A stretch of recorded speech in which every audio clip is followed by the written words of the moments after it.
Hi, I'm Robert O'Brien from O'Brien Guitars. Occasionally I get some very interesting instruments into my shop. And when I do, I like to turn on the camera and share them with you folks. So on my bench right now is a lute from the Baroque period. Now, it's not that old. It's actually a reproduction of a Baroque instrument. But these things are extremely light and very ornate. And so I thought I'd just turn the camera on and show you this instrument. It's got some beautiful rosette work here, and that's all chip carved. It's not inlaid like in our modern day instruments.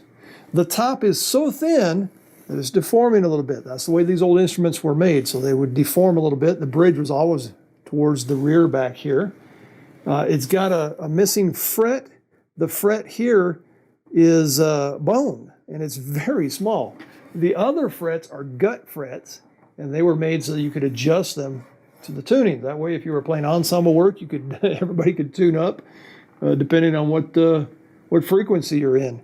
The back looks like it's Brazilian rosewood, but it's hard to tell. It's got some beautiful maple inlay in there.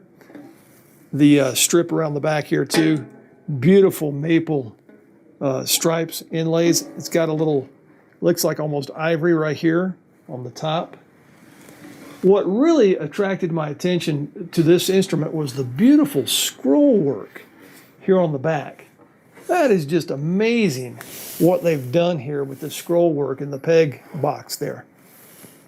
Beautiful, beautiful instrument. I don't know if it's ivory or if it's bone up here on the appointments that are across the peg box and the scroll work, but it's just an absolutely gorgeous instrument. Has 26 strings. They used to call that the double course or 13 course, the strings. And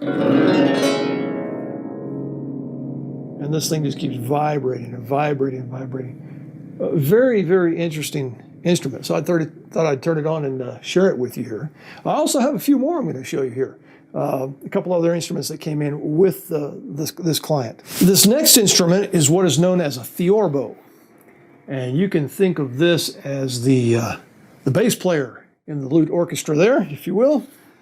And this is made out of some flame maple, probably with some ebony in the middle there, between the slats, and it's got a beautiful flame maple piece coming around the edge here.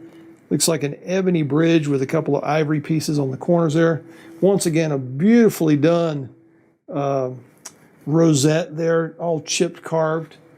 This one, let's see how many strings we got. 2, 4, 6, 8, 9, 10, 11, 12, 13, 14, 15, 16, 17, 18, 19, 20, 21, 22, 23, 24, 25. This one also had 26 strings. And the joke is that they spend half their time tuning and the other half playing out of tune. Can you imagine trying to tune something like this? Oh my God. Wouldn't be so bad if you're playing solo, but if you're in an ensemble, oh my gosh, what a mess. But this one is not quite as ornate with the scroll work on the peg box up there, but beautiful instrument. Well, actually it looks like it might have had a couple extra pegs there. It might have had 28 strings at one time. So 14 course. And the frets here above the soundboard look like they are also made out of bone, but they've oxidized over time, so it looks like they're almost wood. And then you had the gut frets that you could move and tune with. The back of the peg box or the neck looks like it might be some type of maple that's been ebonized, and that was not uncommon for them to wrap those in veneers or something. The last instrument I'm going to show you is what's known as a Takarone. Now, I know what you're thinking. They were probably thinking that when it was time to tune this thing, because it was probably a lot of work. But the Italian pronunciation would probably be Takarone. And this is also from the lute family. Think of it as a bass lute. It was used to accompany singers and give them a little bit more bass response so that they could accompany those singers there. And it had several strings that were unfretted. They were just meant to be plucked, and then you had your fretted notes up here. But that neck extends out there, what, probably about 6 feet or so. So can you imagine trying to carry this around from gig to gig? Probably was quite fun. Now this one is not quite as ornate. The back of the instrument doesn't have those pieces of veneer in between the strips there. And it looks like it was made out of cedar or hemlock or Douglas fir or something like that. It might even be just cedar strips. And the neck has been wrapped, it looks like, to look like ebony. The bridge is probably ebony. The spruce top is extremely thin. Once again, it has that very ornate chip carved rosette. It had a pin here for a strap. I guess that's when they were jumping off their amplifiers and playing behind their backs or something. Wait a minute, they didn't do that back then, I don't think. The peg box is not quite as ornate, but it has those strings that extend there that are meant to be just plucked to accompany. And it goes pretty low.